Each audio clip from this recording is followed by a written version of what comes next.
Magandang araw sa inyong lahat. Handa na ba kayo sa isang kwentong puno ang drama, pahihiganti, at tagumpay na parang isang totoong teleserye? Pakinggan o basahin ang kwento ni Sofia. Isang babaeng minaliit ngunit bumangon mula sa abo upang ipagtanggol ang kanyang pamilya at baliktarin ang tadhana. Narito ang kwento ang kapangyarihan, pagmamahal ang isang ina, at ang pinakamalupit na paghihiganti na hindi gumagamit ngang dahas, kundi ngang tagumpay. Akala nila ay tuluyan na siyang bumagsak. Akala nila ay nagmumukmok siya sa labis na kalungkutan. Inibitahan ng pamilya Zobel si Sofia na bumalik sa kanilang buhay sa isang dahilan lamang para pagtawanan ang kanyang kamalasan habang ang kanyang dating asawa ay magpapakasal sa isang mas bata at mas mayamang babae. Si Doña Victoria Zobel, ang malupit na matriarka ng pamilya, ay naghanda pa ngang upuan para sa kanya sa isang mesa malapit sa pintuan ngang kusina para ipamuha sa kanya ang lahat. Ngunit maling-mali siya.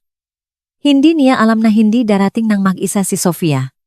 Nang bumukas ang pintuan ng asyenda, hindi pumasok si Sofia na umiyak. Pumasok siya na napapaligiran ng kanyang tatlong makakamukhang anak na lalaki, tatlong maliliit na kopya na laking naghihintay sa altar, at ang sikretong itinago niya sa loob ng 4 na taon ay magpapabago sa perpektong kasalang ito upang maging isang larangan ng digmaan. Ang sobrang kulay krema ay mabigat at amoy mamahaling pasadyang pabango, isang amoy na kilalang-kilala ni Sofia Reyes. Iyon ang signature na pabango ni Doña Victoria Zobel. Ang babaeng ginawang impyerno ang buhay niya sa loob ng 3 taon. Nakatayo si Sofia sa foyer ng kanyang napaka-modernong penthouse na may mga glass walls sa Bonifacio Global City, BGC, na nakaharap sa Manila Golf Club at skyline ng siyudad. Pinakmasdan niya ang sobrenang paulit-ulit sa kanyang makamay. Ang kaligrapya ay walang kapintasan. Ang gintong tinta ay kumikislap sa ilalim ng liwanag ng chandelier. Hinihiling ni na Mateo Zobel at Isabela Montelibano ang karangalan ng inyong pagdalo. Napatawan ng mapakla si Sofia, walang kahit anong bakas ng saya. Si Mateo, ang lalaking nangakong mamahalin siya habang buhay, ay tumayo lang ng walang imik habang ang ina nito na si Doña Victoria ay unti-unting dinudurok ang kanyang puso. Si Mateo na pumirma sa mga papeles ngang anulman 4 na taon na ang nakararaan nang hindi man lang siya matingnan sa mga mata, hinayaan si Victoria na maghagis na kakarampot na second ng settlement sa kanyang paanan na parang nagpapasweldo ng kasambahay. Mami, sino yan? Napatingin si Sofia sa ibaba. Si Leon, isa sa kanyang 4 na taong gulang na triplets, ay hinihila ang kanyang silk na pajama. Sa likuran niya sa sala, gumagawang pillow fort sa ibabaw ng alpombra sina Samuel at Mateo Jr. Namanan nila ang matatalim na abong mga mata ni Mateo at ang maitim na kulot nitong buho, pero namanan nila ang hugis ng panga ni Sofia, ang kanyang katigasan ng ulo at ang kanyang madamdaming puso. Walang sinumang importante. Anak, malambing na sabi ni Sofia habang ginugulo ang buho ni Leon. Sige na, makipaglaro ka na sa mga kapatid mo. Pumunta siya sa kusina at itinapon ang imbitasyon sa ibabaw ng Marble Island. Ang kanyang assistant, isang napakatalinong babae na nangangalang Yasmin, ay nag-angat ng tingin mula sa kanyang iPad. Hulaan ko, sabi ni Yasmin, habang tinitingnan ang gintong letra. Ang Mazobel. Si Victoria, pagtatama ni Sofia, sabay salin ng isang basong tubig para pakalmahin ang biglaang pakirot ng kanyang sikmura. Iniimbitahan niya ako sa kasal ni Mateo sa susunod na Sabado sa asyenda ngang Mazobel sa Tagaytay. Ngumiti ng nakakaloko si Yasmin. Hindi ba pinalayas kanila ron na may dalang isang maleta lang? Bakit nila gugustuhin na nandun ka para magdiwang sa mismong harapan mo?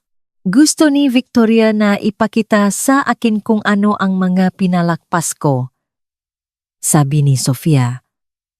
Tumitigas ang kanyang boses. Gusto niyang ipamuha sa akin na sa wakas ay papakasalan na ni Mateo si Isabela Montelibano, ang anak ng senador mula sa isang kilalang pamilyang may all money sa Negros, ang eksaktong uri ng babae na palaging gusto ni Victoria para sa kanya. Akala pa rin niya ay ako pa rin ang parehong walang prang waitress Sa isang simpleng kapehan na halos walang pangkain noong makilala ako ni Mateo 5 taon na ang nakararaan. Wala siyang kaide-ideya. Naglakad si Sofia palapit sa floor-to-ceiling na bintana at tumingin sa siyudad sa ibaba.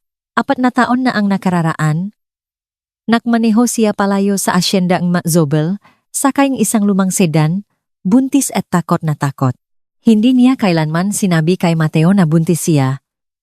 Ano pa ang magiging silbi? Inakusahan siya ni Victoria na isa siyang gold digger na ginamit at biniktima ang kanyang anak. Kung nalaman nito ang tungkol sa pagbubuntis, tiyak na kukuhanin ni Victoria ang mga bata o sisiguraduhin nitong walang makukuhang anumang tulong si Sofia at gagawin nitong isang bangungot na legal ang kanyang buhay. Kaya tumakas si Sofia. Nahirapan siya, ngunit nakaligtas siya.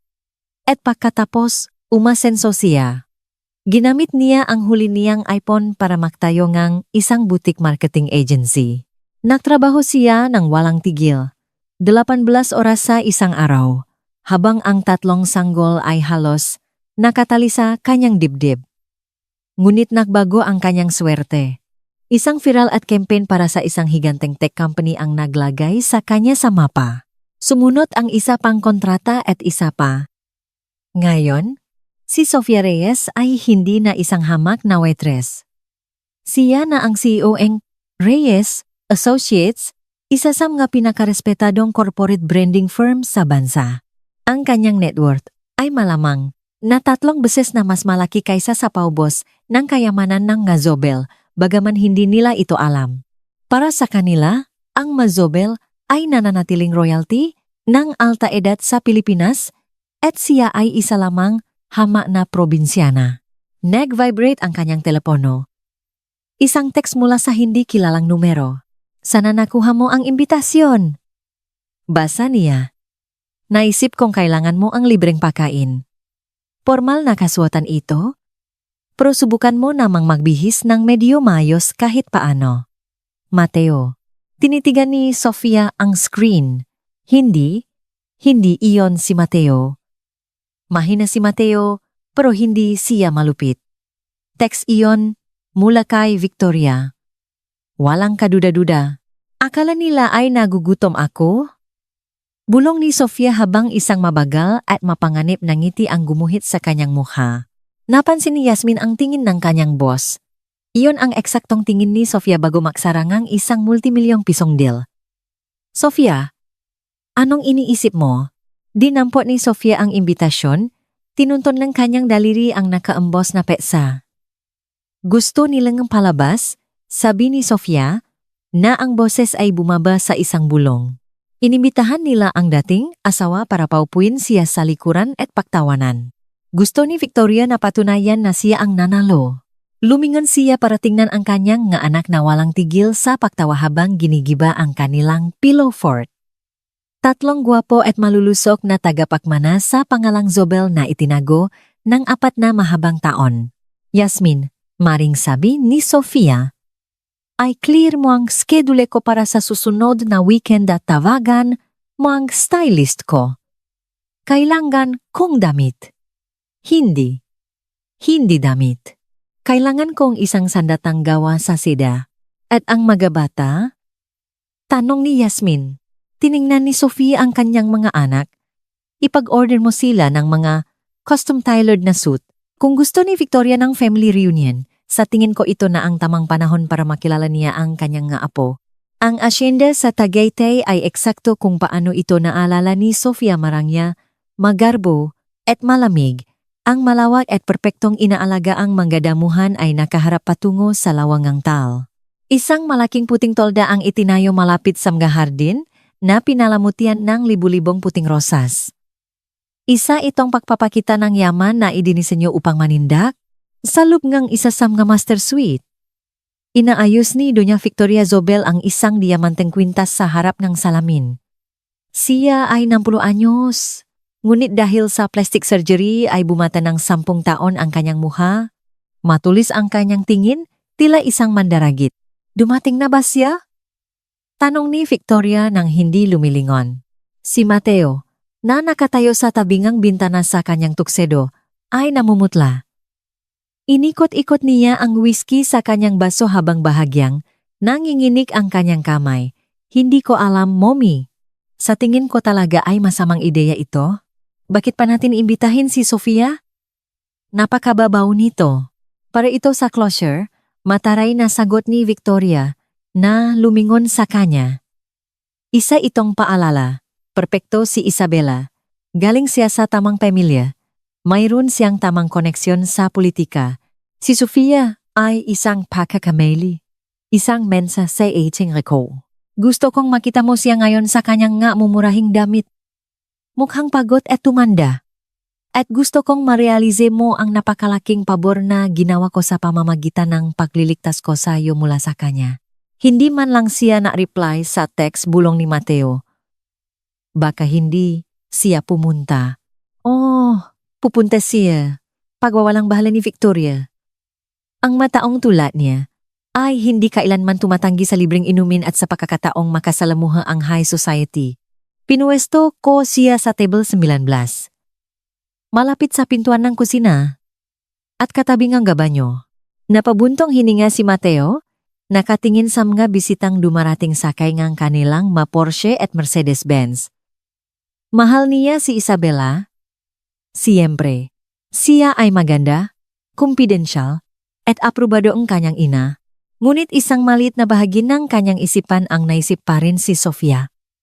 Kung paano siya tumawa, kung paano siya nakatingin sa kanya noon bago tuluyang, sumingit ang pera at ang kanyang ina upang paghiwalayin sila. Samantala, 1 kilometro mula sa estate, isang konvoy ng 3 itim na Toyota Land Cruiser ang papalapit sa asyenda. Sa nangungunang sasakyan, nanatiling ganap na kalmado si Sofia. Nakasuot siya ng damit na mas mahal pa kaysa sa isang ordinaryong sasakyan, isang pasadyang emerald green na Versace gown na may bukas na likuran at kumakapit sa kanyang katawan na parang likidong salamin. Ang kanyang buhok ay nakaayos sa isang sopistikadong chiknon na nagpapakita ng diamanteng hikaw na sumasalo sa liwanag sa bawat galaw niya. Pero ang tunay na mga bituin ay nakaupo sa tabi niya. Sina Leon Samuel at Mateo ay nakakabit sa kanilang mabuster Seat. Mukha silang malilit na prinsipe sa kanilang makakatulad na velvet suit. Si Leon sa midnight blue, si Samuel sa burgundy, at si Mateo sa forest green. Mukha silang matipuno, mukha silang makapangyarihan. Naalala niyo ba kung ano ang pinaensayuhan natin? Tanong ni Sofia. Nalumingon sa kanila. Maging magalang, sabi ni Leon. Walang tatakbo, dakdak ni Samuel. Laging magkakasama. Pagtatapos ni Mateo. Mga good boy. Bumagal ang pagtakbo ng SUV nang marating nito ang security checkpoint sa mga gate ng asyenda. Isang gwardiya na may hawak na clipboard ang sumilip sa bintana habang ibinababa itong driver. Pangalan po, sabi ng gwardiya. Sofia Reyes, sagot ng driver. Tiningnan ng gwardiya ang kanyang listahan. Nakakunot ang no. May Sofia Reyes ako sa listahan para sa shuttle service mula sa parking lot B. Pumindot si Sofia ngang isang button at dahan-dahang bumaba ang kanyang bintana sa likuran. Ibinaba niya ang kanyang designer sunglasses at tiningnan ng direkta sa mata ang gwardiya. Buksan mo ang gate, sabi niya sa isang mababa at pantay na tono. Hindi iyon pakiusap. Isa itong utos na ibinigay ng may ganap na autoridad na isang taong sanay na nag-utos sa boardroom. Nawutal ang gwardiya. Lubusang nawalan nege balanse dahil sa labis na kapangyarihang nagmumula sa sasakyan. Hindi na siya nakipagtalo. Kinawayan niya silang pumasok. Habang umaandar ang convoy sa mahabang gravel na driveway, nagsimulang lumingon ang matao. Nakukwentuhan ang mga bisita sa damuhan para sa pre-ceremony cocktails. Inaasahan nila ang karaniwang mga limusin, hindi isang buong security motorcade. Huminto ang mga SUV sa mismong tapat ng pangunahing pasukan sa hardin, isang VIP zone na mahigpit na nakareserba para sa bridal party. Hoy, hindi kayo pwedeng pumarada rito? Sigaw isang wedding planner na may earpiece, patakbong lumapit sa kanila. Binalewala siyang driver ngang unang sasakyan, bumaba ito at binuksan ang pintuan sa likuran. Isang nag-abang na katahimikan ang bumalot sa karamihan. Si Victoria, nakapapasok pa lang sa teras na may hawak na isang basong champagne, ay naningkit ang mga mata. Sino yan? Tanong ang isang senador na katabi niya. Bumukas ang pinto. Una, isang pares ngang Christian Louboutin Hills ang tumapak sa graba. Pagkatapos, lumabas si Sofia, tumayo siya ng tuwid. Hinahagot ang emerald silk, mukha siyang royalty. Isang bida sa pelikula. Hindi siya ang umiyak at wasak na babaeng pinalayas nila sa bahay na ito 4 na taon na ang nakararaan. Kumalat ang magabulungan sa makataw. Siya ba yan? Hindi. Imposible. Anong swo niya? Haute couture, yan. Nanigas si Victoria habang umiinom. Sa una, hindi man lang niya nakilala si Sofia. Ang babaeng naalala niya ay ordinaryo, nakaswat ng mamumurahing damit galing sa ukay-ukay o tiangga. Ang babaeng ito ay isang diyosang pahihiganti. Ngunit ang tunay na pakabigla ay dumating pakalipas ngang 1 segundo. Lumingon si Sofia pabalik sa sasakyan at inabot ang kanyang kamay. Halika na. Mga anak ko, isa-isa lang. Tumalon pababa sina Leon, Samuel, at Mateo. Isang kolektibong singhap ang dumaan sa mga bisita. Ang maitim na buhok, ang hugis ng kanilang nga mukha hindi may kakaila ang pagkakapareho. At nang tumingala sila, napapapikit sa sikat ng araw, 3 pares ng makakaparehong abong mata ang nagmasid sa kanilang paligid. Sila ay eksaktong kopya ni Mateo Zobel nung siya ay 4 na taong gulang. Nabitawan ni Victoria ang kanyang basong champagne. Nabasak ito sa stone patio. Ang tunog nito ay umaling-awnaw ng matalim sa biglaang katahimikan. Si Mateo, nakalalapit pa lang sa likuran ng kanyang ina, ay mahigpit na kumapit sa rehas. Nawala ang lahat ng kulay sa kanyang muha. Tinitigan niya ang gabata, tapos kay Sofia, at pabalik sa mga bata. Tinamaan siyang meth na parang humaharurot na tren. 4 na taon, inayos ni Sofia ang bawtay ni Mateo Jr., pagkatapos ay tumingala patungo sa teras, na tama ang paningin nila ni Victoria. Hindi siya ngumiti, hindi siya kumawi. Pinanatili lang niya ang isang malamig at payapang titik na nagpangini kay Victoria. Hinawakan ni Sofia ang mga kamay nga kanyang anak at nagsimulang maglakad patungo sa upuan para sa seremonya. Nahawi ang karamihan para sa kanya, na parang Red Sea. Mommy, malakas na bulong ni Leon na umalingaw-ngaw ang boses sa katahimikan. Iyon ba ang daddy na kinukwento mo? Yung nasa balkona ha? Hindi tumingala si Sofia. Nandito lang tayo para manood, anak. Patuloy lang sa paglalakad. Hindi siya pumunta sa table 19 malapit sa mga banyo. Naglakad siya ng diretso sa pinakaunang hilera, ang 5th section na eksklusibong nakareserba para sa pinakamalapit na pamilya ng lalaking ikakasal. Isang usher, isang mukhang takot na binata, ang sumubo na pigilan siya. Ma'am, ang seksyong po na ito ay para lang sa immediate family. Tiningnan siya ni Sofia. Itinuro niya ang kanyang 3 anak na lalaki na nakatayo sa tabi niya, mukhang nainip, nakatingin sa altar. Sa tingin ko, sabi ni Sofia, ang kanyang boses ay malambot ngunit matalim na parang labaha. Wala ka nang makikitang, mas malapit sa groom kaysa sa sarili niyang maana. Naupo siya at ang tinaguriang kasal. Na dekada ay nagsimulang gumubago paman tumugtog ang unang nota na buridal chorus. Ang tensyon sa unang hilera ay napakabigat, kaya nitong bumaluktot ng bakal. Ang ibang nga bisita sa unang hileram nga senador, bilyonaryo, at mga matatandang mayaman ng alta edad ay nangkunwaring nagbabasa ng kanilang nga programa, ngunit bawat isa sa kanila ay sabik na nakikinig kay Sofia. Hindi tumakbo si Victoria Zobel. Nakmarsa siya. Ang matalim na klik-klak ng kanyang matakong ay malakas na umaling-awngaw sa bato habang bumababa siya mula sa teras. Ang kanyang mukha ay isang maskarang galit. Halos hindi may tagongang libu-libong pisong halagang ang makeup. Nakarating siya sa dulongang unang hilera kung saan nakaupo si Sofia na parang isang emerald na reyna sa kanyang trono. Napapaligiran ng kanyang tatlong maliliit na prinsipe. Ano ang ibig sabihin nito? Sumisitsit na sabi ni Victoria. Ang kanyang boses ay isang pilit at nangingini na bulong. Lumapit siya, amoy alak at purong desperasyon. Ang kapal ng mukha mo. Inimbitahan kita para umupo sa likuran at matutunan mo kung saan ka lulugar, hindi para gawing sirko ang kasal ng anak ko. Hindi man lang natinak si Sofia. Kaswal niyang pinakpagan, ang dumi mula sa velvet lapel ni Samuel. Hello Victoria. Mukha kang stress. Kumuha ka ba ng bagong surgeon? Namula sa galit ang mukha ni Victoria. Lumabas ka ngayon din? Dalhin mo ang ngabrating na. Yan at umalis kayo bago ko ipakalatkat sa security ang buhok mo palabas. Hindi ko gagawin yan? Kalmadong sabi ni Sofia, tuluyan ng tumingala. Ang kanyang mata ay parang yelo. Pinadalhan mo ako ng imbitasyon. Nasa telepono ko ang RSVP confirmation. At tungkol sa pakalatkat mo sa amin, gusto mo ba talagang gumawa ng eksena? Tumingin ka sa paligid mo, Victoria. Nakatingin si Senador. Nakatingin si Judge Cruz.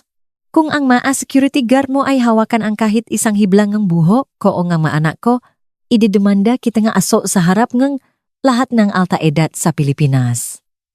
At sa pagkakataong ito, may prana ako para ibaon ka sa lupa. Nag-alangan si Victoria. Sumulyap sa paligid. Tama si Sofia. Nakatingin ang mabisita. Gutom sa eskandalo. Ang isang pampublikong rambulan ay magiging social suicide. Sino sila? Bulong ni Victoria, ang kanyang mata ay napatpat sa maliliit na bata ng hindi niya namamalayan. Hindi niya mapigilan. Tinamaan siya ng pagkakahawi na parang isang pisikal na suntok. Sila ang maplastiga ko. Simpleng sabi ni Sofia. Saktong lumitaw si Mateo sa dulo nga, Aisel. Mukha siyang taong naglalakad patungo sa bitayan. Huminto siya sa mismong kinatatayuan niya. 3 talampakan ang layo. Hayagang nakatitik sa triplets. Si Mateo Jr., ang pinakamatapang sa tatlo, ay tumingala kay Mateo at inikiling ang kanyang ulo. Isang kilos na sobrang katulad ng mismong gawin ni Mateo kaya ang mataong pinakamalapit sa kanila ay napasinghap. Mommy, sabi ni Mateo Jr., hinihila ang manggas ni Sofia. Kamuha ko siya. Nanginig si Mateo na parang sinampal. Sofia, sabi niya, ang kanyang lalamunan ay tuyo. Ang mapakmataas na tindik niya 4 na taon na ang nakararaan ay tuluyang nawala. Sofia, sabihin mo sa akin. Ano sila? Mateo, tanong ni Sofia. Na ang boses ay sapat na lakas para malinaw na marine na unang 3 hilera. Sila ang maanak na hindi mo ginusto. Sandali. Hindi mo alam ang tungkol sa kanila dahil masyado kang abala sa pagpapalipat sa kabit mo sa kwarto natin bago pa man matuyo ang tinta sa mga papeles ng annulment natin. Kabit? Bulong isang babae sa pangalawang hilera na nangingini sa excitement. Ito ang eksaktong kwento na sinubukan ibaon ni Victoria na nakakilala lang sina Mateo at Isabela pagkatapos ng hiwalayan. Hindi ko alam. Nautal na sabi ni Mateo. Tiningnan niya si Leon, tapos si Samuel, at saka si Mateo Jr. Nakita niya ang sarili niyang hugis ng panga, ang sarili niyang ngakilay. Nakita niya ang 3 buhay na pamanan ng dugo ng Mazobel na nakatitik mismo sa kanya. Napunong ng luha ang mga mata ni Mateo. Ilang taon na sila? 4, sabi ni Sofia. Nag-4 na taon sila nung nakaraang linggo. Napakasimplang math, Mateo. O kailangan mo pa ng calculator. Isa itong scam. Sigaw ni Victoria. Isiningit ang kanyang sarili sa pagitan ni Mateo at ng mga bata. Hinawakan niya ang braso ni Mateo, bumaon ang kanyang perpektong manicure na makuko sa tuxedo jacket nito. Huwag kang maging tanga, Mateo. Binayaran niya sila. Pumunta siya sa isang talent agency at nahanap ng mga child actor na medyo kamuha mo para lang sirain ang araw mo. Isa siyang selosa at mapagiganting maliit na gold digger. Nakakatakot yung lola. Bulong ni Samuel kay Leon. Humagigik sila. Lumingon si Victoria para pandilatan ang bata, pero tumigil siya. Nakasimangot sa kanya si Samuel. Isang napaka-espesipikong pasimangot na may malalim na kuno-no na nakita mismo ni Victoria sa mukhang kanyang namatay na asawa sa loob ng 40 taon. Isa ay itong genetic marker na hindi kailanman pidang pakain. Simulan ang seremonya. Utos ni Victoria, napaktantong mabilis siyang nawawalan ng kontrol sa naratibo. Mateo, sa altar. Nagsisimula na ang musika. At ikaw, Sofia, kung gagawa ka pang kahit anong ingay, wawasakin kita. Ngumiti si Sofia, isang ngiti na hindi umaabot sa kanyang mamata. Hindi ko na kailangang magsalita ng kahit isang salita, Victoria, ang katotohanan na ang nagsasalita para sa sarili nito. Tumunog ng malakas ang organo. Nagsimula ang bridal chorus. Halos itulak ni Victoria si Mateo papunta sa altar. Naglakad siya ng labak sa loop, patuloy na lumilingon sa kanyang maanak, muntik pang matisot sa mararangyang floral arrangement. Pumunta siya sa kanyang pwesto sa harapan, pero hindi siya tumingin sa pasilyo para maghintay sa kanyang nobya. Nakatitik siya sa unang hilara. Bumukas ang mabibigat na pintungang, asyenda at lumitaw si Isabela Montalibano. Napaka-perpekto niya. Ang kanyang damit ay pasadyang ferawang, patong-patong na lace at may napakahabang tulle-tren. May hawak siyang nag-umapaw na bouquet ng white orchids. Ang kanyang ama, si Senador Montalibano, ay mukhang punong-punong pagmamalaki habang inihahatid siya. Ngunit habang nagsisimula silang maglakad sa mahabang aisle, napansin ni Isabela na mayroong matinding pagkakamali. Kadalasan sa isang kasal, lahat ng mata ay nakapako sa bride, ngumingiti ang mabisita. Nagpupunas ngang masayang luha at nagbubulungan kung gaano siya kaganda. Ngunit ngayon, kalahating ang babisita ay nakapaling ang maulo sa unang hilera. Iginagala nila ang kanilang malig upang tingnan ang babae sa emerald dress at ang tatlong maliliit na bata. Pinanatili ni Isabela ang kanyang pilit na ngiting pamplikula, ngunit napalingalinga ang kanyang nga mata. Sino yun? At bakit blanco ang titik ni Mateo sa kanya at sa mga batang iyon? Nakarating siya sa altar. Hinawakan ni Mateo ang kanyang nga kamay, ngunit ang nga palat nito ay basang-basang ang pawis, kitang-kitang nanginginig siya. Okay ka lang ba? Bulong niya habang nagsimula ang parisa panimulang panalangin. Oh. Sagot ni Mateo na nahahabol ng hininga kahit na mukha siyang masusuka anumang oras. Ang pari, isang matandang lalaki na dekada ng kilala ang pamilya Zobel, ay nagpatuloy sa pagsasalita tungkol sa kabanalan at katapatan. Ang masalita ay walang saysay sa gitna ng tensyonadong hangin, pagkatapos ay dumating ang nakaugaliang pahinto bago ang mga panata vows. Naging napakatahimik ng buwang tolda. Ang tanging ingay ay ang malayong hampas ng alon sa lawa. Gutom na ako, sabi ni Leon. Hindi ito sigaw.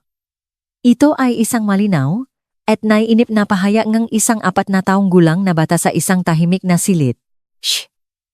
Bulong ni Sofia. Kumuha ng isang biskuit na fitamula sa kanyang designer clutch at inyabot ito sa kanya. Ang malakas na langut-ngot ay umalingaw na parang putok ng baril. Si Victoria, na nakaupo sa upuan ng inang room sa kabilang aisle, ay mukhang may puputok na ugat sa noo. Nahagip niya ang matang isang security guard na nakatayo sa dilim at gumawa nga. Matalim na senyas ng pagiwa sa lig. Ilabas mo sila. Nagsimulang maglakat ng agresibo ang maskuladong gwardiya papunta kay Sofia. Nakita niya itong paparating. Hindi siya umatras. Tumayo lang siya. Ang biglang kalov ay nagpadala na shockwave sa buong kongregasyon na nag-akalang tututol siya sa kasal. Maupo ka, sumisitsit na utos ni Victoria, nawawala na ang natitirang piraso ng kanyang pagiging disente. Binalewala siya ni Sofia. Tiningnan niya ang gwardiya. Itinaas ang isang manijeret na kamay para pigilan ito at pagkatapos ay tumingin ng direkta kay Mateo. Mateo, sabi ni Sofia. Hindi siya sumigaw, pero ang kanyang boses ay narinig ng may kristal na kalinawan. Ang iyong ina ay nagpapadala ng gwardiya para puwersahang palabasin ang sarili mong maanak. Ganito mo ba gustong simulan ang bago mong kasal? Sa pamamagitan nege pagtatapon sa sarili mong dugo at laman sa kalsada muli. Tumigil sa pagsasalita ang pari. Binitiwan ni Isabela ang makamay ni Mateo. Mga anak, pag-ulit ni Isabela. Naging matinis ang boses. Mateo? Ano ang sinasabi niya? Nagsisinunggaling siya. Sigaw ni Victoria. Nanapatayo. Isa siyang pathological liar. Security. Kaladkarin niyo siya. Palabas dito. Hindi ito kasinungalingan. Isang malalim at malakas na boses ang umaling-awngaw mula sa likuran ng tolda.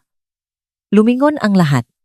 Naglalakad pababangang aisle, ang isang nakatatandang gino na may pila na buhok at isang mahigpit at aristokratikong mukha. Ito ay si Dr. Alejandro Zobel. Ang tiyuhin ni Mateo. Ang tanging miyembro ng pamilya na aktibong umiwas kay Victoria sa loob ng maraming taon. Nakataong siya ay isang world-renowned geneticist. Tito Alejandro. Bulong ni Mateo. Nakita ko ang mga bata sa parking lot, sabi ni Alejandro, naglakad direkta sa harapan. Huminto siya at tiningnang mabuti ang mga triplets. At kilala ko ang genetic trait ng pamilya Zobel pag nakikita ko ito. Itinuro niya ang mga bata. Partial heterochromia ng iris. Tumango si Sofia. Marahan niyang hinawakan ang mukha ni Leon. Ipakita mo sa kanya, anak. Kumukurap na tumingala si Leon sa maliwanag na sikat ng araw. Hindi ito may tatanggi. Ang kanyang kaliwang mata ay isang matalim na abo pero mayroong natatanging maliwanag na gintong tuldok mismo sa iris. Mayroon niyan si Mateo, sabi ni Alejandro, lumingkong para kausapin ang nabiglang madla. Ang ama ko ay mayroon niyan. Isa itong napakabihirang genetic anomaly, lubos na espesipiko sa ating bloodline. Maliban na lang kung ang babaeng ito ay mahimalang nakahanap ng 3 child actor na nakataong mayroon ding bihirang diferensya sa matangam Zobel. Sila ay iyong nga anak, Mateo. Ang sumunod na katahimikan ay ganap. Napaatras si Isabela, nanginginig ang kanyang belo, tumingin siya ng malalim sa mga mata ni Mateo. Ang mga matang minahal niya. At pababa sa maliliit na bata. Sa gintong tuldo. Nandun nga, may mga anak ka. Bulong ni Isabela. Triplets. At hindi mo man lang sinabi sa akin? Hindi ko alam. Umiyak na sagot ni Mateo. Tuluyan nang gumuho ang kanyang depensa. Basta na lang siyang umalis. Hindi ko sinabi sa iyo dahil nabanta ang ina mo na sisirain niya ang buhay ko kapag hindi ako naglaho. Sabat ni Sofia, ang boses ay malinaw at nag-utos. Dahil sinabi niya sa akin na basura ako. Dahil sinabi niya sa akin na hindi mo naman talaga ako minahal. Buntis ako, Mateo. Takot na takot ako. At alam ko na kung malaman ni Victoria, gagamitin niya ang pramo para kunin ang anak ko mula sa akin at palalakihin sila para maging eksaktong katulad ni Malami, malupit at walang puso. Kaya, iniligtas ko sila. Tumingin siya, pababa sa kanyang nga anak, na masayang kumakagat ng fita biscuit, walang kaalam-alam na kakagibalang nila ng isang dinastiya sa Pilipinas. Hindi ako pumunta rito para pigilan ang isang kasal, maayos na pagsisinungaling ni Sofia. Pumunta ako rito dahil iginiit ni Victoria na magkaroon ng palabas, pues, nagsimula na ang palabas. Tumadyo si Senador Montelibano, ang gama ni Saavedra. Isa siyang malaking lalaki at namumula ang muka niya sa tindi galit. Dumabok siya paakyat ng altar, hinawakan si Mateo sa lapel nganyang tuksedo, at itinulak ito patalikot. Ipinahiya mo ang anak ko, sigawng senador. Mayroon kang lihim na pamilya, mga anak sa labas. Hindi sila mga anak sa labas. Pagtatama ni Sofia, umalingaw-ngaw ang boses na parang kampana. Ginawa sila nung kami ay kasal pa ng legal.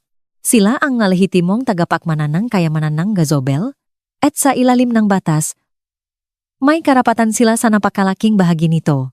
Isang nautal na singhap ang lumabas sa mga labi ni Victoria at bumaksa siya sa kanyang upuan, madramang hawa-hawa ang kanyang dibdib.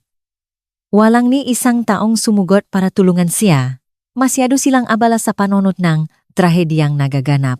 Tumingin si Isabela kay Mateo, tapos kay Sofia, at panghuli sa mga bata. Tatlong magaganda, inosenteng paalala na si Mateo ay habang buhay na nakatali sa kanyang dating asawa. Hindi ko kaya to, humahagulgol na sabi ni Isabela. Pinunit niya ang belo mula sa kanyang ulo. Isabela, teka lang. Pakiusap ni Mateo, sinusubukang abutin siya. Huwag mo akong hahawakan. Sigaw niya. Sinungaling ka at isang halimaw ang ina mo. Hindi ako magiging madrasta sa triplet sa mismong arong kasal ko. Hinawakan niya ang dakot ng kanyang napakalaking tulaskirt at tumakbo pabalik sa aisle, humahagulgol sa iyak. Sumunod na nagmarch sa palabas ang kanyang ama at ina, na binibigyan na mga nakakamatay. Natinggin ang mga zobel. Kaagad na sumabok sa magulong bulungan ang nga bisita. Inilabas ang natelepono, nire-record ang lahat. Ang hashtag, Zobel Wedding Disaster ay malamang na nagtatren na. Nakatayo si Mateo ng mag-isa sa altar, mukhang lubos na nawasak. Dahan-dahan, lumingon siya pabalik kay Sofia. Nakatayo pa rin siya ron, perpektong kalmado at payapa. Tumingin siya sa kanyang nga ana. Well, sabi ni Sofia, tiningnan ang kanyang diamanteng relo. Mas mabilis iyon kaysa sa inaasahan ko. Mga anak, magbabay kayo kay Daddy? Bye, Daddy. Masayang kumaway si Mateo Jr. habang puno ang bibig ng biskuit. Tumalikot si Sofia, umikot ang kanyang emerald gown habang hawak ang mga kamay ng kanyang anak, at buong tiwalang nagmarsa pabalik sa aisle patungo sa labasan. Ngunit hindi pa tapos ang drama. Nang nasa kalagitnaan na siya patungo sa masasakyan, umalingaw ang boses ni Mateo, desperado at wasak. Sandali, Sofia, parang awa mo na huwag mo silang kunin. Tumalon siya mula sa plataporma ang altar at tumakbo patawid sa inaalagaang damuhan para habulin siya. Huminto si Sofia, ngunit hindi siya agad lumingon. Sininyasan niya ang kanyang head driver na hayaang umaandar ang makina. Pagkatapos, sinanyasan niya si Yasmin na isakay ang mabata sa SUV. Sumakay muna kayo kay Tita Yasmin sandali, malambing niyang sabi. Kailangan lang magsalita ni Mommy ng isang beses. Sasama ba yung setman? Tanong ni Leon. Nakatingin sa kanyang balikat, kung saan si Mateo ay naghabol ng hininga sa damuhan. Oh, anak! Sige na, sakay na. Panorin niyo ang Bluey sa mga iPad. Bumagsak ang mabigat na armored door. Itinatago ang mga bata sa loob ng soundproof, bulletproof na interior ng Land Cruiser. Huminto si Mateo na kumakaskas sa graba. Humihingal, sira na ang perpektong ayos ang buhok. Pawis na pawis ang no. Sofia, tawag niya. Inaabot ang isang kamay, ngunit hindi naglakas-loop na hawakan siya. Tumingin siya sa mga tintat na bintana ng SUV. Sila ba? Talaga bang sa akin sila? Dahan-dahang lumingon si Sofia. Sa akin sila, Mateo. Ako ang nagpalaki sa kanila. Ako ang nagluwal sa kanila. Ako ang nagpakain sa kanila. Ako ang nagpuyat para bantayan sila nang may lagnat sila. Ikaw ay sperm donor lang. Nandun sana ako. Nangya na sabi ni Mateo, nabibiya ang boses sa hikbi. Kung alam ko lang. Kung nalaman mo, tiyak na iginiit na ina mo ang court-ordered DNA test bago pa man sila ipangana, malamit na sabi ni Sofia, kakalat ka rin niya ako sa mga korte. Ay stressin niya ako ng sobra na baka nakunan pa ako. Hindi ko itataya ang buhay ng nga anak ko para sa ego mo. Mateo, dumating si Victoria. Inaalalayan ng dalawang security guard. Hindi na siya sumisiga. Humihingal siya. Pero ang kanyang mukha ay puno ng malamig at matigas na pakalkula. Tiningnan niya ang mga mamahaling SUV.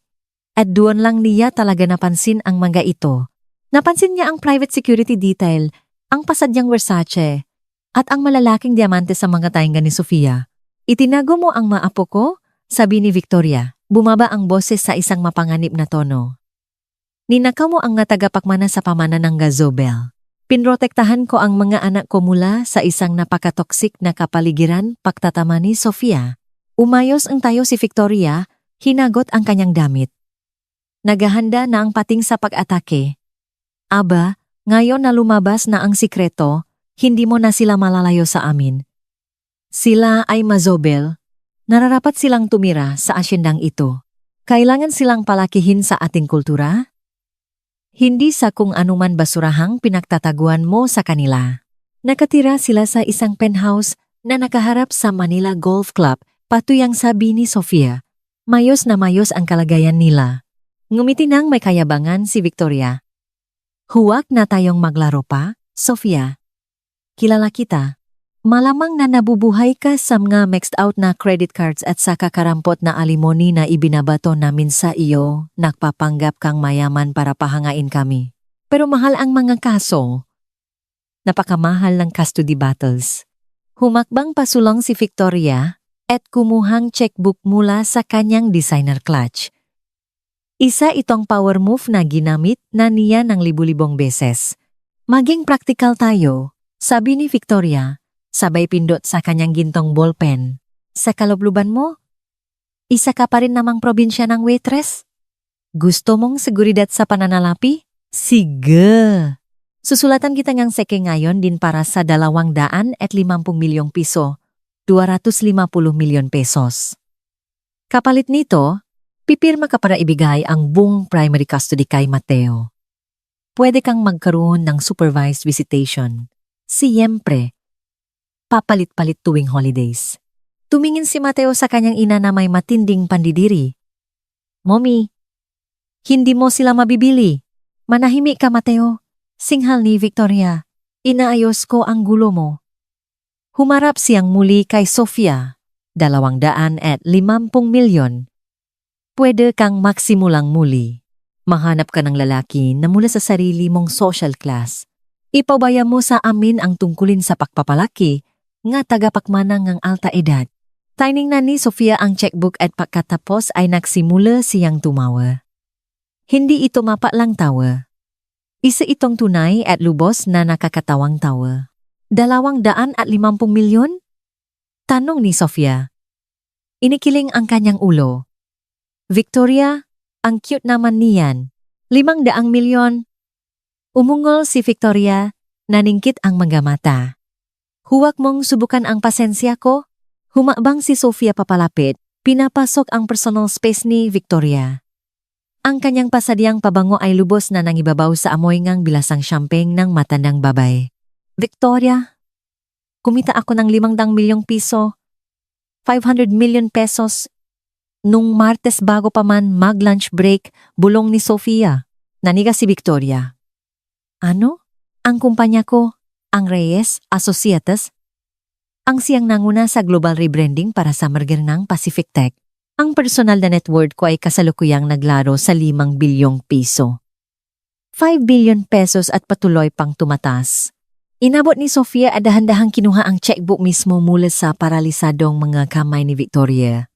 Ipinampitik niya ito ng marahan sa pisngi ni Victoria. Hindi ko kailangan ang pramo.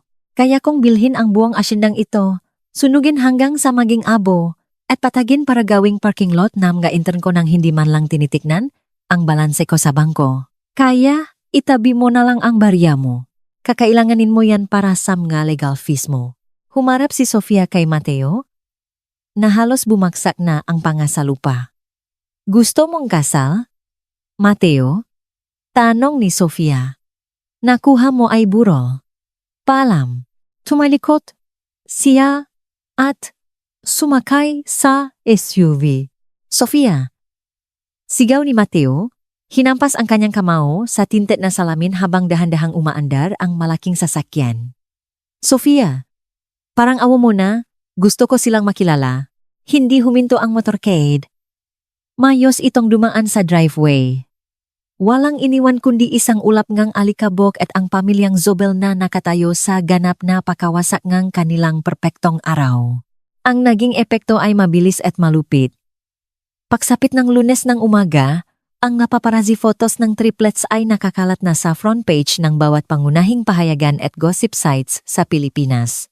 Sikretong Zobel triplets, sumira sa kasal, mababasa sa isang headline, ang ultimong paghihiganting ng dating asawa. Walang tigil sa pagring ang telepono ni Sofia, ngunit mayroon siyang isang elite PR team na humahawa sa krisis. Nakaupo siya sa kanyang corner office sa BGC, kalmadong nagre-review ng Q3 revenue projections. Gayunpaman, si Doña Victoria Zobel ay itinulak sa bingit ng kawalan. Napahiya at lubos na nabunyak, ginawa niya ang tanging bagay na alam niyang gawin ang umatake. Nung Miyerkules, nakatanggap si Sofia ng subena. Isa itong emergency custody petition. Zobel versus Reyes. Nagdedemanda sina Victoria at Mateo para sa full primary custody. Inaakusahan si Sofia ng parental alienation, fraud, at emotional distress. Na nangangatwiran na siya ay hindi angkop na ina dahil sa sadyang pagtatago sa pagkakaroon ng bata. Mahina ang kaso. At alam nila iyon. Ngunit ang estratehiya ni Victoria nun pa man ay paubusin ang para. Ngang kanyang nga kalaban hanggang sa sumuko sila. Kumuha siya nga mga pinakamalulupit na corporate litigator sa Metro Manila, ang law firm ng Perez, Mendoza, at mga kasosyo. Binasa ni Sofia ang malegal na papeles sa kanyang desk habang umiinom ng green smoothie. Gusto nilang gyera. Bulong niya. Ang deposition ay nakatakda sa Biyernes. Sabi ni Yasmin, sinusuri ang kalendaryo. Gusto nilang pumunta ka sa opisina nila. Sinusubukan nilang guluhin ang negosyo mo.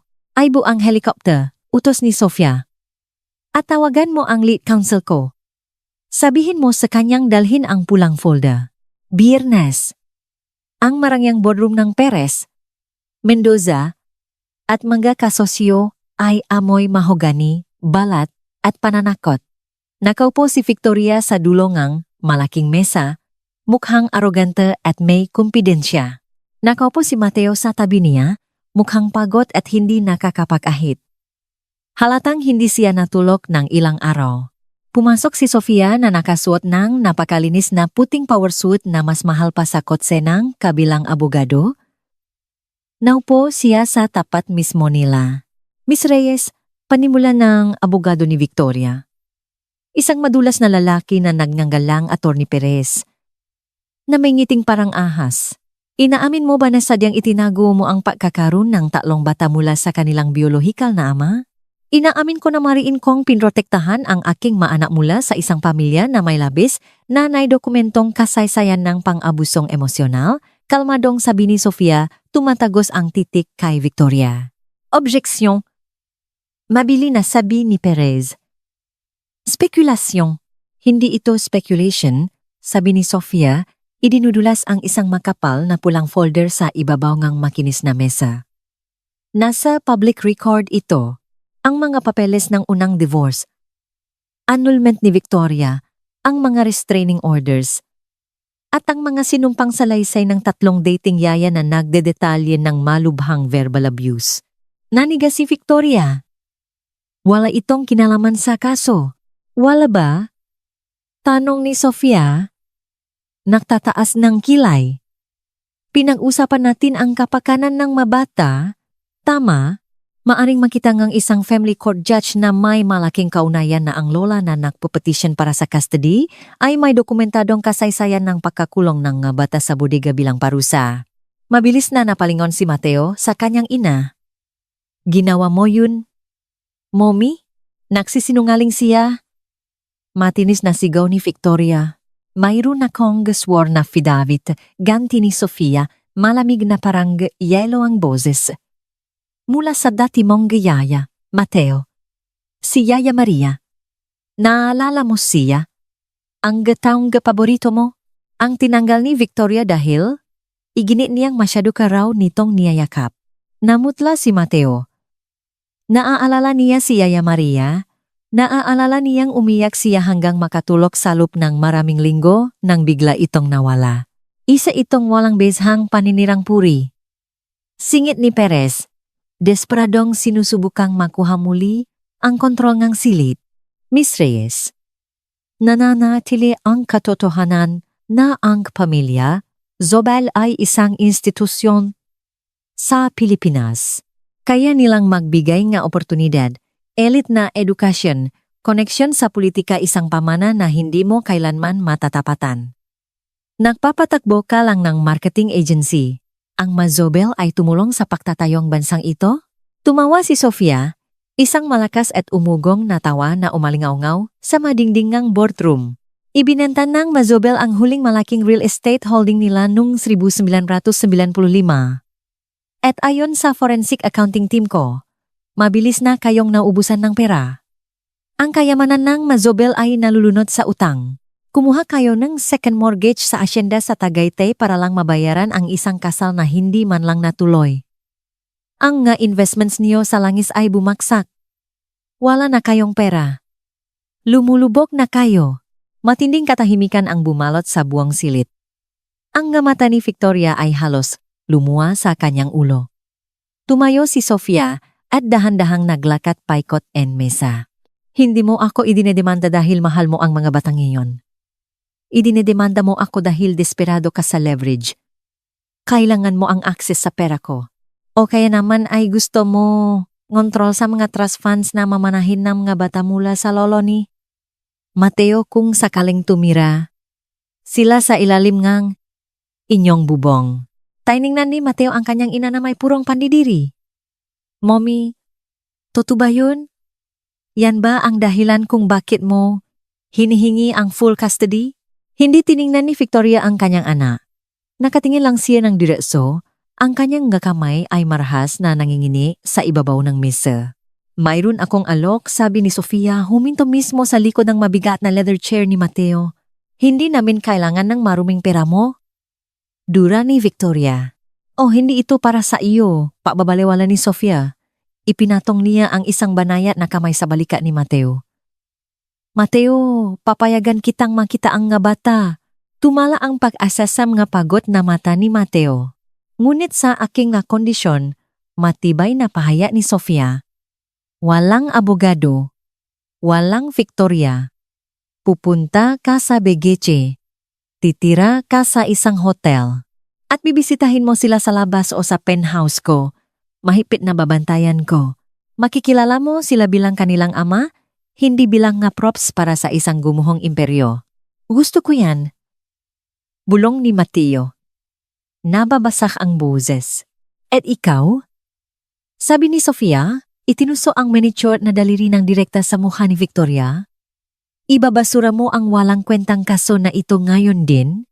Pipirma ka ang ironclad NDA na isinusumpang hindi mo na kailanman kakausapin ang press tungkol sa aking maanak. Kung lalabagin mo ito, ibibigay ko ang pulang folder na ito ng direkta sa editor ng Philippine Daily Inquirer. Ano pa ang nasa pulang folder? Tanong ni Victoria. Nanginginig ang boses. Mga litrato, misteryosong sabi ni Sofia. Bank statements. At isang napakalinaw na audio recording ng isang pag-usap sa pagitan ninyo ni Senador Montalibano tungkol sa isang napakalaking suhol sa politika. Nawalan ng lahat ng dugo sa muha si Victoria. Naalala niya ang suhol? Ang illegal na campaign donation na inalok niya sa senador para masigurado ang kasal. Kung lalabas iyon, hindi lang ito magiging social scandal. Ibig sabihin nito ay makukulong siya sa bilibid. Pirmahan mo ang papeles, Mommy. Tahimik na sabi ni Mateo. Tumayo siya, Mateo. Itinatapon mo ang pamana mo. Umiyak na sabi ni Victoria. Ang pamana ko ay nasa Maynila, matibay na sabi ni Mateo. Ang pamana ko ay ang tatlong maliliit na lalaki na hindi ko man lang kilala. Tiningnan niya si Sofia. Pipirma ako. I drop ko ang kaso ngayon din. Gusto ko lang silang makita. Tumango si Sofia. Kung gayon, may kasunduan tayo. Tumalikot siya para lumabas, pero huminto nang nakahawak ang kamay sa mabigat na pinto ngang salamin. Oh, at Victoria. Tumingala ang matandang babae. Mukhang lubos na talunan at mahina. By the way, binili ko ang mortgage ng asyenda mo sa Tagaytay kaninang umaga. Ngumisi si Sofia. Technically, nakatira ka sa bahay ko ngayon. Huwag kang mag-alala. Hindi naman kita papaalisin agad. Siguraduhin mo lang na palaging maganda ang landscape. Naglakad palabas si Sofia, iniwang nakabukas ng malapat ang pinto. Ang matalim na klik-klak ng kanyang matakong ay umaling-aungaw sa marble na pasilyo.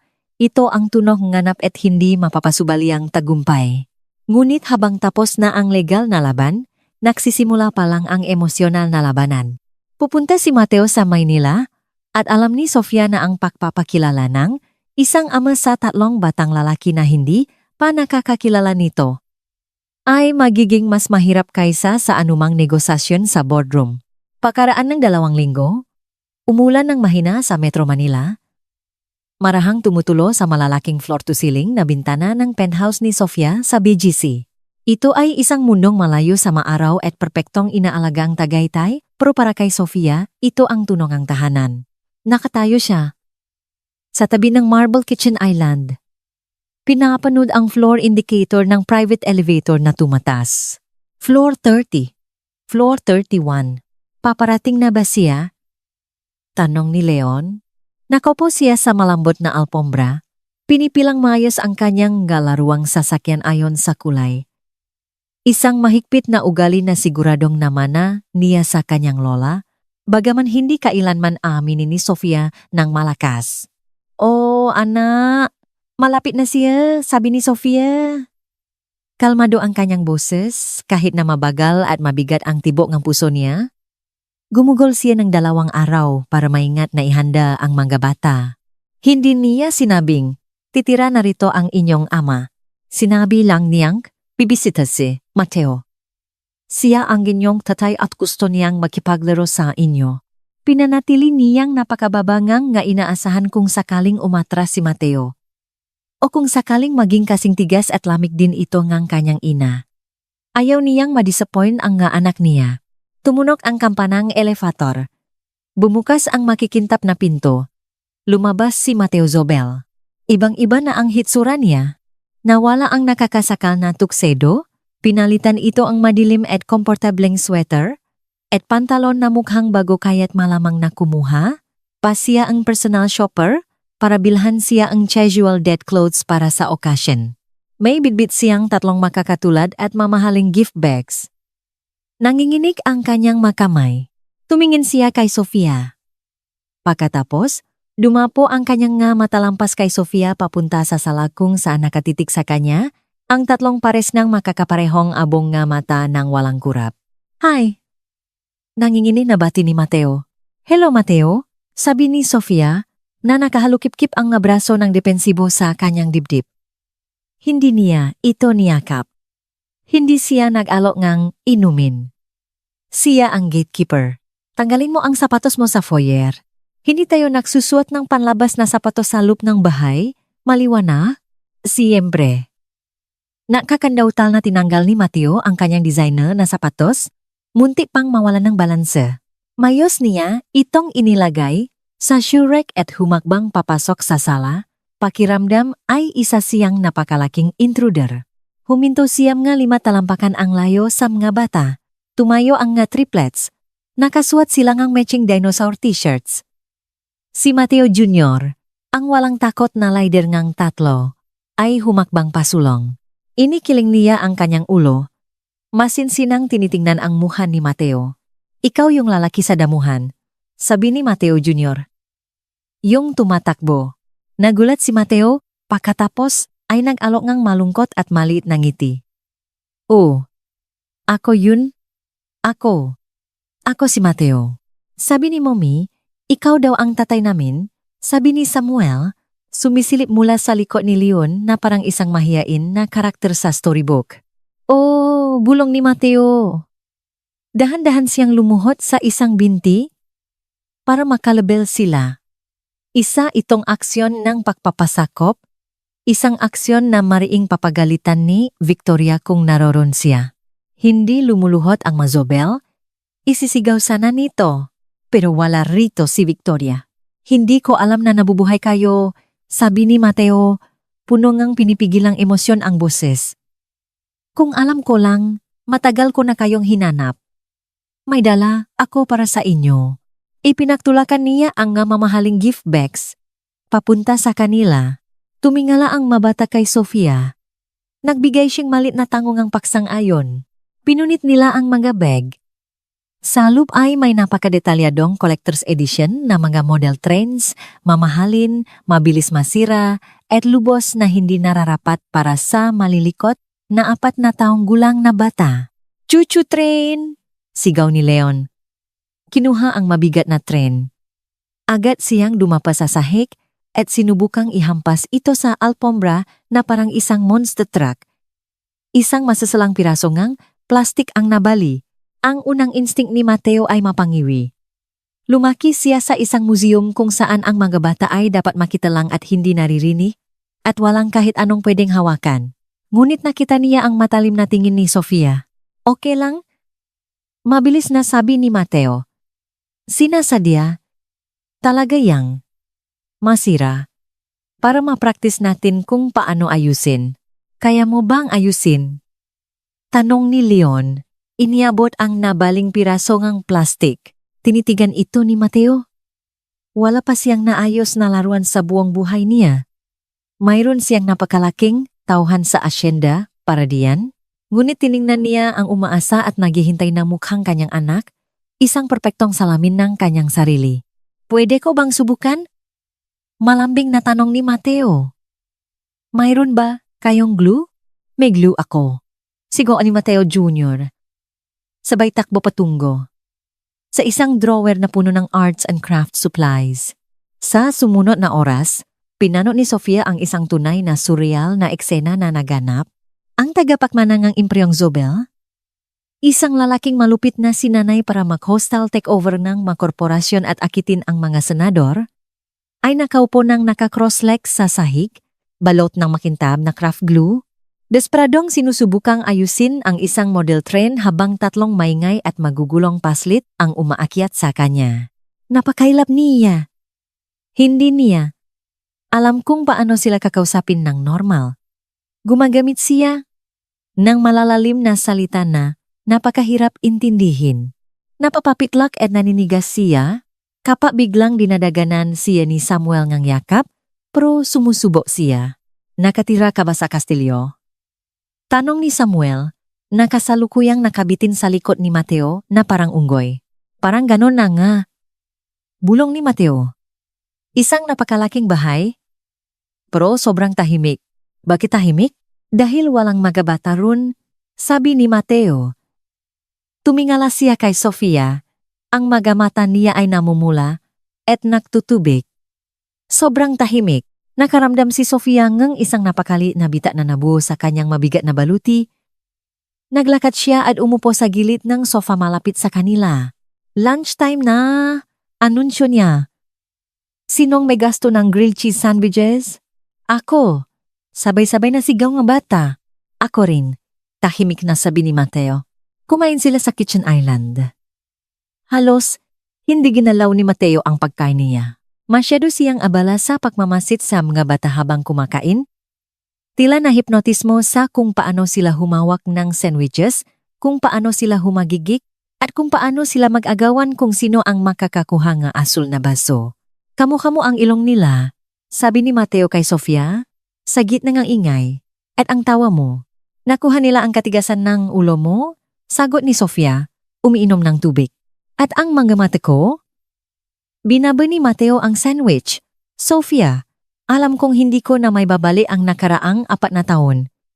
Alam kong mahirap pakisamahan ang ina ko. Ang salitang mahirap ay napakapolite para sa isang raging sosiopat, patuyang komento ni Sofia. May isa na lang siya ngayon. Sabi ni Mateo. Pagkatapos sumabo ngang kasal, pagkatapos ay pull out ng pamilya ni Isabela ang lahat ng investments nila, biglang nawalan ng laman ang bahay. Halos hindi na siya kinakausap nga staff. Nakaupo na lang siya sa library at nakatitig sa pader. Takot na takot siya na baka i-foreclose mo ang asyenda. Baka nga gawin ko iyon, kaswal na sabi ni Sofia. Hindi na siya manggugulo sa iyo. Pangako ni Mateo. Sinabi ko sa kanya na kung susubukan ka pa niyang kontakin o dalhin muli sa korte, puputulin ko ang lahat ng koneksyon sa kanya habang buhay. Tapos na ako, Sofia. Ayoko nang maging papat niya. Lumingon siya pabalik sa kanyang maanak na kasalukuyang sinusubukang ibalanse ang makutsara sa kanilang ilong. Nalagpasan ko ang lahat, bulong ni Mateo, nababasak ang boses, ang unang hakbang nila, ang unang nga salita nila. Pinalagpas ko ang lahat dahil masyado akong mahina para lumaban sa kanya. Nandito ka ngayon, sabi ni Sofia. Hindi iyon pagpapatawad. Hindi pa, pero isa itong pagtanggap. Huwag kang mangako ang habang buhay sa kanila, Mateo. Mangako ka lang ang hanggang sa susunod na Sabado. Pangako, matatak na sabi ni Mateo. Nandito ako tuwing Sabado. Sasakay akong flight, wala akong pakialam. Lilipat ako sa Maynila kung kailangan. Magsimula lang muna tayo sa Sabado, sabi ni Sofia.